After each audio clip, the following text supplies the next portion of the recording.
नमस्कार दोस्तों, राधे राधे, सुप्रभात। कैसे हैं आप सभी लोग? उम्मीद है कि आप सभी लोग अच्छे हैं, स्वस्थ हैं और अपने घरों में अपने कामों में बहुत व्यस्त हैं। तो दोस्तों, आपने पिछले ब्लॉग में देखा ही था कि मैंने गेहूं को पिसने के लिए भेजा था क्योंकि आटा नहीं था।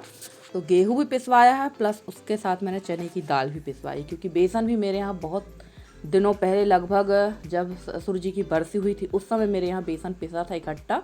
तो वो बेसन अभी तक चल रहा था और अब मैंने बेसन फिर से पिसवा लिया। तो अब ये बेसन चलेगा लगभग 2-2.5 महीने तो चलेगा ही, क्योंकि कढ़ी वगैरह का ही उपयोग बेसन में होता है, ज़्यादा उपयोग तो होता नहीं है। और यहाँ मुझे आटा पलटना था टंकी पर टंकी बहुत ज़्यादा गंदी है और बर्तन वाली मेरी आ गई तो मैंने धुलने के लिए निकाल दी है टंकी। और लगा लेते हैं यहाँ झाड़ू और चूल्हा चौका कर लेते हैं। उसके बाद आज चलते हैं बगल वाले कमरे में, क्योंकि आज करना है कमरे की पूरी तरह से सफाई, क्योंकि इस समय तो धूल ने अपना ही प्रकोप चारों तरफ फैला रखा है। धूप जो है वो तो है ही, पर धूल इस समय बहुत भयंकर वाली धूल है। तो लगाना है मुझे पूरे घर में झाड़ू और धीरे धीरे मुझे करना है लिपाई पुताई का काम। तो पुताई का काम नहीं करेंगे, लिपाई का ही काम होगा। और यहाँ मैं लगा रही थी झाड़ू वगैरह लगाने के बाद पूरा घर, पूरी रसोई को लिपाई पुताई करके मैं आ गई थी इस वाले कमरे में, क्योंकि यहाँ बहुत ज़्यादा जाला है और ऊपर तरफ इतनी धूल है कि इसकी सफाई करने के लिए मैं काफ़ी लंबे समय से सोच रही थी, पर तबीयत ठीक ना होने की वजह से ये काम हो ही नहीं पा रहा था। तो मैं आ गई हूँ यहाँ इस कमरे की सफाई के लिए। तो सबसे पहले यहाँ जो सामान अस्त व्यस्त पड़ा हुआ है वो रख देंगे, क्योंकि कमरा बहुत छोटा है, बड़ी मुश्किल से ही यहाँ पर ट्राइपॉड लग पाता है। और ये जो है सब सामान, ये जो कंबल वगैरह हैं ये डाल देंगे अभी ट्रंक में। आप लोग सोच रहे होंगे कि कंबल क्यों निकले, तो हमारे यहाँ अभी ठंड हो जाती है कभी कभी रात में। और कल सुबह भी जब मैं सोकर उठी थी और जैसे ही मैंने टब के पानी में हाथ डाला था तब भी पानी बहुत ठंडा था और अभी भी पानी बहुत ज़्यादा ठंडा था। आज सुबह भी मैंने टब में जैसे ही हाथ डाला तो पानी काफ़ी ठंडा था सुबह सुबह। और मटके का जो हम लोग पानी पी रहे हैं, वैसे हमारे यहाँ खासकर हम लोग जहाँ जिस क्षेत्र पर रहते हैं, हमारे यहाँ के मटके, अगर आप लोग कभी ऐसा मौका पड़े आने का या मिलने का तो कुछ लेके जाना या ना ले जाना, पर मटके ज़रूर ले जाना, क्योंकि हमारे यहाँ के मटके फ्रिज को फेल कर देते हैं। हम लोग कभी भी फ्रिज का पानी नहीं पीते हैं, हमारे यहाँ के मटके बहुत ज़्यादा ठंडे होते हैं। तो हम लोग कभी भी फ्रिज का पानी यूज़ नहीं करते हैं। और इस समय जो हम लोग मटके का पानी पी रहे हैं अभी 2-4 दिनों से, तो पानी बहुत ज़्यादा ठंडा महसूस हो रहा है हम लोगों को। वैसे तो अभी बीच में मटके के पानी की ज़रूरत समझ में आने लगी थी, पर अभी फिर से जो 2-4 दिनों से पानी भी हम लोग को बहुत ज़्यादा ठंडा लग रहा है। तो चलिए, यहाँ पर ये न्यूज़पेपर मैंने रख दिए हैं, क्योंकि इतना ज़्यादा अस्त व्यस्त है ये कमरा, इतना ज़्यादा ना कि समझ में नहीं आ रहा कि कहाँ से इसकी सफाई करें। और वैसे अगर सफाई पूरी तरह से करती तो लगभग मुझे 3 से 4 घंटे लग जाता, और इतनी ही सफाई करने में मुझे पौन घंटा लग गया था। और कल हमारी एक प्यारी सी सिस्टर ने कमेंट किया है, उनका नाम है गीता त्रिपाठी। उन्होंने कहा है कि लोग अगर आपको नेगेटिव कमेंट इसलिए कर रहे हैं क्योंकि आप इतने बीमार होने के बाद भी आप काम कर रही हैं, और लोगों का काम ही है इस तरह के कमेंट करना। आप बिल्कुल भी ध्यान मत दीजिए इन चीज़ों में, आप अपना काम करते रहिए, क्योंकि आप बहुत जल्दी ही आगे बढ़ने वाली। तो thank you so much sister कि आपने इतना प्यारा कमेंट किया। और देखिए यहाँ धूल का हाल ये है, जबकि सारे डिब्बों में मैंने पन्नी भी लगा रखी, ऊपर से मैंने एक साड़ी भी डाल रखी, और इतनी ज़्यादा धूल थी यहाँ, इतनी धूल थी कि आप देख सक रहे होंगे कि कितनी भयंकर वाली धूल यहाँ उड़ रही है। और अभी यहाँ की सफाई मैंने की है, और ठीक 1 से 1.5 महीने बाद, यानी बारिश के समय फिर यहाँ की जब मैं सफाई करूँगी तब आप देखना फिर उतनी ही धूल हो जाएगी। और सच कहूँ तो अब मैं तंग आ चुकी हूँ इस घर की साफ़ सफाई करते करते। हर रोज़ एक नए कमरे की सफाई करो, और इतनी ज़्यादा सफाई, इतनी सफाई कि शायद इतनी सफाई तो सफाई कर्मचारी भी नहीं करता होगा जितनी सफाई मैं करती हूँ। फिर भी घर, आप सुबह सफाई करेंगे शाम को घर जैसा का तैसा दिखेगा, और कोई अगर आ जाएगा तो कहेगा यार झूठ बोलती है, ये घर को फैला के रखती। पर ऐसा नहीं है, मैं हर रोज़ नए कमरे में सफाई करने पहुंच जाती हूँ नए तरीके से। तो चलिए, यहाँ पर ये पूरा जाला वगैरह निकाल दिया था मैंने, और बहुत ज़्यादा जाला लगा हुआ था। तो ये सब काम करने में मुझे लगभग लग गया था, जैसे मैंने बताई, 45 मिनट। और यहाँ पर ये चादर वगैरह सब निकाल देंगे, क्योंकि इनमें भी बहुत ज़्यादा धूल है, तो सब हटा देंगे। और कल हमारी 2-3 सिस्टर ने कमेंट किया था कि आपने बिस्तर पर झाड़ू मार दी है। तो बिस्तर पे आपने अभी भी देखा कि मैं कभी भी, जो ये रुई वाले गद्दे हैं, इन पर कभी भी मैं झाड़ू नहीं मारती हूँ। और जिन गद्दों पे मैंने झाड़ू मारी थी वो फोम वाले गद्दे हैं और उनके जो कवर हैं वो इतने ज़्यादा धूल है और उसमें जो छोटे छोटे घास के जो टुकड़े होते हैं ना वो इतने अधिक मात्रा में थे कि वो चादर वगैरह से भी झटकारने में साफ़ नहीं होते। और मैं झाड़ू ढूंढ रही थी, मेरे पास एक प्लास्टिक की झाड़ू है जिससे जाला वगैरह निकालते हैं, ब्रश टाइप का है, वो ढूंढ रही थी, वो मुझे नहीं मिला था, इसलिए मैंने झाड़ू से ही साफ़ कर दिया था। और फोम के जो गद्दे हैं वो हम लोग डेली यूज़ में नहीं लेते हैं, वो एक्स्ट्रा में रखे हैं हमारे पास।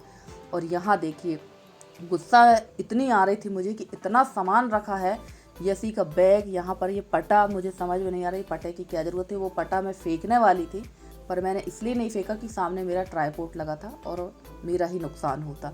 और ये बैग जब शादी से आए हैं तब से ये बैग ऐसे ही पड़े हैं। और सच कहे तो ये छोटे छोटे काम जो होते हैं यही सबसे ज़्यादा घर में होते हैं और सबसे ज़्यादा इन्हीं को समेटने में टाइम लगता है। और मेरे यहाँ तो सबसे बड़ी दिक्कत धूल की है। और ट्रंक वगैरह जो है मेरे वो सारे पैक हैं, क्योंकि अगर मैं बिस्तर निकाल के रख दूँगी तो धूल बहुत भयंकर आ जाएगी। इस वजह से मैं ये जो है बैग मैं इसी तरह से बांध कर ऊपर रख देती हूँ। और चलिए यहाँ निकाल लेते हैं कचरा।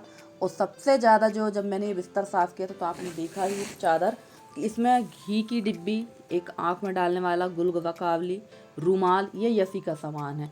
सबसे ज़्यादा रूमाल जो है यशी को यूज़ करती है और बस यूज़ करने के बाद उसको फेंक देगी, कभी भी धोकर उसको नहीं रखती है, क्योंकि ये इसकी बहुत गंदी आदत है। जबकि कोई रूमाल अगर आप यूज़ करते हैं तो उसको धोकर आप दोबारा से यूज कर लो। देखिएगा अभी फिर यहाँ 2 रूमाल मिलेंगे।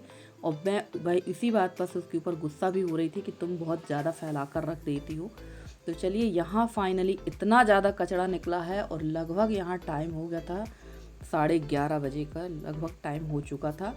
और सबसे पहले मैंने खाने में बनाई थी सब्जी और रोटी, क्योंकि जब भी मुझे साफ़ सफाई का इस तरह के काम करना होते हैं। ये देखिए ये रूमाल फिर 2 निकल गए और अभी बिस्तर से भी मैंने एक रूमाल निकाला है और अभी 1-2 रूमाल और भी बाहर पड़े होंगे। तो ये मेरी ही जवाबदारी कि इनको मैं धोकर रखूँगी तो वो यूज़ करेगी, वरना एक बार यूज़ करने के बाद अलग अलग ही कर देती है रूमाल को। तो जैसे कि मैंने बताया कि जब भी मैं सफाई के काम करती हूँ तो खाना पहले बना लेती हूँ। और क्योंकि इन सब कामों में बहुत ज़्यादा टाइम लगता है और ये सब काम करने के बाद मेरी दोबारा हिम्मत नहीं होती है कि मैं खाना पीना कर सकूं। और गर्मी भी बहुत ज़्यादा है तो रसोई का काम तो सबसे पहले ही निपटाना पड़ता है मुझे। और अभी छोटे मोटे काम ढेर सारे हैं। तो चलिए यहाँ जब मैं ये कचरा वगैरह साफ़ कर रही थी तब तक मैंने इसके पहले ही मैंने मशीन लगा दी थी, क्योंकि चादर वगैरह जो निकाले थे वो सब धोकर डाल ही दें। क्योंकि अगर आप एक काम के लिए रोकते हैं कि आज नहीं कल, तो फिर वो काम हो ही नहीं पाता है, तब तक और काम दूसरा बढ़ जाता है। तो चलिए यहाँ मैं आ गई थी रसोई में फिर से। और उसके बाद यहाँ मैं भर दूँगी आटा, क्योंकि टंकी धुल चुकी थी और सूख भी चुकी थी। तो इसमें भर देंगे आटा। और जो एक्स्ट्रा आटा होगा वो हम अलग रख देते हैं बोरी में, क्योंकि कई बार ऐसा होता है कि आटा व्रत के लिए काम पे नहीं आ पाता है, या किसी पूजा पाठ में अगर आपको पंजीरी वगैरह बनाना हो तो फिर आटा, ये कई बार ऐसा होता है ना कि हमारे जूठे हाथ जो होते हैं, रोटी वाले हाथ, वो इसमें लग ही जाते हैं। तो मैं थोड़ा बहुत आटा अलग ही रखती हूँ, ये हमेशा से मेरी आदत थी। जब मेरी सास थी तब भी मैं अलग ही आटा रख लेती थी। तो ये इस बोरी में जो आटा बचा हुआ है वो रख देंगे किसी अलग डिब्बे में पैक करके, ताकि ये बाद में कभी कोई व्रत वाला आ जाए या हम ही व्रत रहें तो ये काम में आ जाए। और वैसे भी आपने देखा है कि टंकी वाले आटे में मैंने बेसन वाला थैला भी झड़ा दिया था ताकि बेसन उसी में रह जाए। और वहाँ का काम भी हो गया था। दोबारा से मैंने रसोई में झाड़ू लगा दी थी और आ गई थी यहाँ कपड़े निचोड़ने के लिए, क्योंकि बताया ही मैंने कि मैंने यहाँ मशीन लगा दी थी और सारे कपड़े अब धोकर डाल देंगे। और लगभग यहाँ टाइम हो गया था 12 बजे का, दोपहर के 12 बज गए थे। और सोचिए अगर इतने बजे मैं खाना बनाने जाती तो कैसे मेरा खाना पीना बनता, दिन के 2 बज जाते। तो जिसको अब खाना पीना खाना होगा वो खाना खाएगा। और मैं अब यहाँ से कपड़े वगैरह धुलने के बाद झाड़ू भी पूजा भी करूँगी।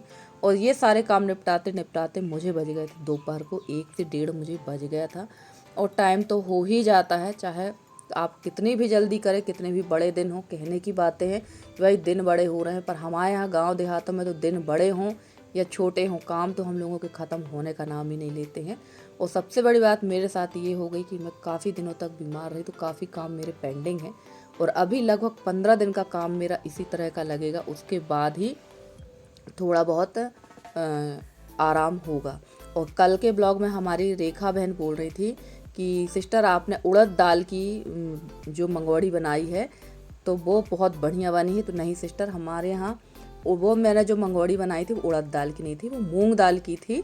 और हमारे यहाँ भी चने दाल की मंगोड़ी बड़े बनाए जाते हैं जो बहुत अच्छे लगते हैं, एकदम क्रिस्पी आते हैं। और उसके बाद मैंने कपड़े वगैरह फैला दिया था। भगवान की पूजा करते करते मुझे दोपहर के बज गए थे 1।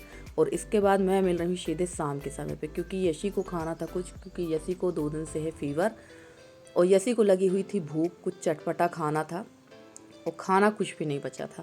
तो मैंने कहा चलो आज बना देते हैं मुरमुरा का पोहा। वैसे वो मेरे से बोल रही थी मम्मी थोड़ा सा पोहा खाना है, तो मैंने कहा मुरमुरा का पोहा ही बना देते। और फ्रेंड्स, ये जो मूंगफली है ये एकदम साफ़ थी, पर इसमें मैं जो है जिस पतीली में मैं मुरमुरा लेके आई थी उसी में कटोरी में ये मूंगफली रखी थी और मैंने देखा नहीं और मैंने डाल दिया उस पर पानी। तो ये मूंगफली में पानी चला गया था, इसलिए मैंने इसको थोड़ा सा कपड़े से पोंछ लिया ताकि पानी तेल में जाकर मूंगफली का जो वो पानी है वो उछले ना। तो चलिए यहाँ मैंने फट से मूंगफली सेक ली है और इसके बाद इसमें डाल दिया है राई, जीरा, सौंफ, मीठी नीम और सूखी वाली मिर्च, क्योंकि हरी मिर्च मेरे पास थी नहीं तो वो मैंने डाल दी है। और प्याज आलू डाल देंगे। और इसका जो टेस्ट है, इस मुरमुरा पोहे का टेस्ट बिल्कुल पोहे जैसे ही है, कुछ भी अलग से नहीं लगा मुझे।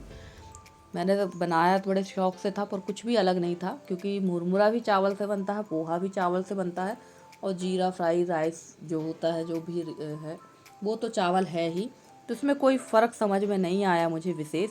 और यहाँ मैंने आलू प्याज पक जाने के बाद इसमें डाल दूँगी बेसिक से मसाले। हल्दी डालेंगे थोड़ी सी, उसके बाद डालेंगे थोड़ा सा धनिया अगर आप डालना चाहें तो। और इसमें मैंने डाल दिया है शक्कर और नींबू। और हमारे यहाँ जो पोहा बनता है वो खट्टा मीठा ही बनता है, हम लोग इसमें शक्कर ज़रूर डालते हैं और नींबू का रस ज़रूर डालते हैं, क्योंकि इससे टेस्ट बहुत अच्छा आता है। और जो भी जबलपुर में रहता है, जबलपुर का जिसने पोहा खाया होगा उसको पता है कि हमारे जबलपुर का पोहा तो जलेबी वैसे भी फेमस है। तो हम लोगों के यहाँ खट्टा मीठा वाला ही सभी लोग खाते हैं, हमारे क्षेत्र में ही सभी लोग ऐसा खाते हैं। और उसके बाद यहाँ देखिए मैं आ गई थी, आलू प्याज पक चुके हैं और इसके बाद में डाल देंगे इसमें थोड़ी सी हल्दी और बाकी के मसाला डाल के अच्छी तरह से इसको तल लेंगे। और फ्रेंड्स, आप लोगों को मेरे वीडियो कैसे लगते हैं? अगर आप लोगों को मेरे वीडियो पसंद आते हैं तो प्लीज़ मेरे वीडियो को लाइक करें, चैनल पर नए हैं तो चैनल को सब्सक्राइब करके अपना प्यारा सा सहयोग बनाए रखें, क्योंकि आपके ही सहयोग और स्नेह से मैं आगे बढ़ सकती हूँ। और आप लोग जो है बहुत अच्छे अच्छे कमेंट भी करते हैं और सबसे अच्छी बात यह है कि जहाँ मुझसे मिस्टेक होती है वहाँ आप लोग मुझे बताते भी हैं, तो बहुत अच्छा लगता है। क्योंकि भाई गलतियाँ इंसानों से ही होती हैं और मैं ये नहीं कहती कि नहीं मैं बहुत परफेक्ट हूँ तो मेरे से गलती नहीं हो सकती, बिल्कुल अब गलती हो सकती है। जैसे कि मैंने बिस्तर पर झाड़ू मार दी थी, तो ये बात आपने बिल्कुल सही कही सभी लोगों ने, बिस्तर पर झाड़ू नहीं मारना चाहिए क्योंकि झाड़ू से कचरा साफ होता है। तो चलिए यहाँ हमारा मुरमुरा बन चुका था, मुरमुरा पोहा बन चुका था। तो उसमें मैंने थोड़ी सी नमकीन ले ली और ककड़ी तो काट के रखी थी। और कच्ची प्याज यशी को पसंद नहीं है और हरी धनिया भी मैंने सोचा था इसमें डाल देंगे, पर उसको खाना नहीं था। तो मैंने कहा चलो जो वो खाना चाहे खा ले, क्योंकि उसने सुबह से खाना भी ठीक से नहीं खाया था और मुझे उसको देना थी दवा। तो आ जाइए आप लोग भी खाइए हमारे साथ मुरमुरा पोहा और बताइएगा किसने किसने ये खाया है और इसका टेस्ट में और पोहा के टेस्ट में कोई फ़र्क आपको लगा या नहीं लगा, ज़रूर बताइएगा।